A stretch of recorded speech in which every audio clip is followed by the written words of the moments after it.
You've probably noticed that the politicians in Washington are debating about how much money to spend and send it out to every American in the name of stimulating the economy. You don't see any of the politicians who are saying, enough already, we can't be spending money like this. The economy has suffered due to the pandemic and the draconian edicts imposed by the local, state, and federal governments. The giveaway of free money is being done in the name of this suffering. These edicts imposed due to the pandemic that have hurt the economy have been issued without the input of the people or the legislatures. They're not laws. They're edicts made as if those making them are potentates. At the federal level, much has been done with executive orders. Try finding executive orders in the Constitution. They're not there. As of late, we are just beginning to see the results of this mess. Businesses, old and new, are announcing they're forever closing their doors. Others will take years to recover. The social well-being of the people has suffered as well due to the anti-social distancing, and people who would normally behave themselves in public have started to yell at one another if they're not wearing face diapers. Yet the worst is yet to come if the politicians keep spending money like a drunken sailor. As a result, the deficit has grown considerably, and the debt along with it. Inflation is rearing its ugly head, an invisible tax that robs the people of their wealth, and they do not even realize it. As the socialist economist John Maynard Keynes, used by the Council on Foreign Relations and the Roosevelt administration, said about inflation, "By this means, the government may secretly and unobserved confiscate the wealth of the people, and not one man in a million will detect the theft." So, an economist who advised our government to have an inflationary policy says that it robs the people of their wealth, and they will never realize it. At some point, the economy will collapse if we do not put a halt to the deficit spending by the federal government. Treasury Secretary Steven Mnuchin says that now is not the time to worry about deficits. When is the time? It would seem to me that the time to worry is when you can do something about it and before the economy collapses. When I was a teenager, people worried about the millions spent. When I was going into my midlife crisis, they worried about the billions spent. Now we're talking about trillions as if they don't matter that much. Former Congressman Ron Paul has been warning about this problem for some time. He warns that once the economy collapses, we will see chaos and violence and increased support for authoritarian movements as desperate people trade their few remaining liberties in hope of gaining security. This is what happened in Germany that brought about the rise of Nazism. People want security.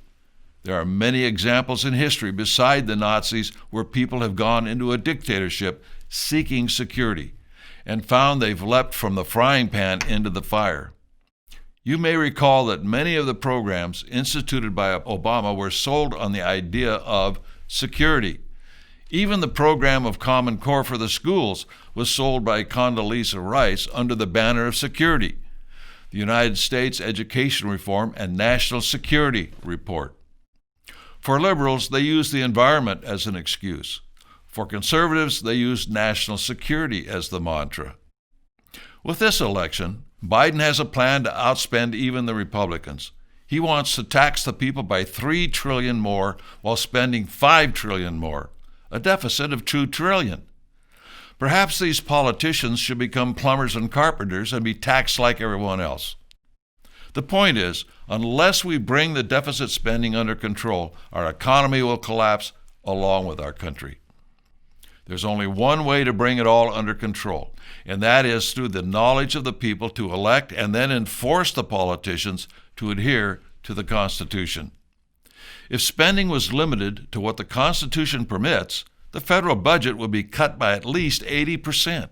You might say that executive orders by Trump could help, but executive orders are not constitutional just because Trump uses them or that they've been used uncontested for a century. We could welcome one last executive order, stating that all previous executive orders are rescinded and that any federal employee engaged in unconstitutional acts will be fired immediately. Getting rid of the unconstitutional agencies created by executive order and those created by Congress will free the American people of a tremendous burden, both in taxes and regulations. This would create a large unemployment surge, but the boost to the economy would make this only a temporary condition. There will be jobs aplenty if people had more money to spend, creating the need for the jobs. At some point, we have to make the decision to do what's right. It will hurt, but it will hurt more the longer we wait and continue down the path of deficit spending. At some point, it will not only hurt, it will be fatal, unless we bite the bullet now. Don't be suckered into taking sides with massive spending bills, with one side wanting to spend a little less than the other. Both are wrong. As we suggested last week, study the Constitution and get others to do likewise by using the Constitution is a Solution series of DVDs. Also, inform yourself on economics by reading Economics in One Lesson by Henry Hazlitt. Don't be turned off by the subject of economics. It's really quite simple and enjoyable. The schools make it complicated, so you'll stand still for the problems we are addressing. They've dumbed us down. I was turned off by economics until I read this book, and it really opened my eyes. Finally, there is the DVD Dollars and Cents, which is a very short economics lesson. It is short enough that you should be able to get your friends watching it easily. The longer we wait to bring government spending under control, the bigger the price we will have to pay in the end.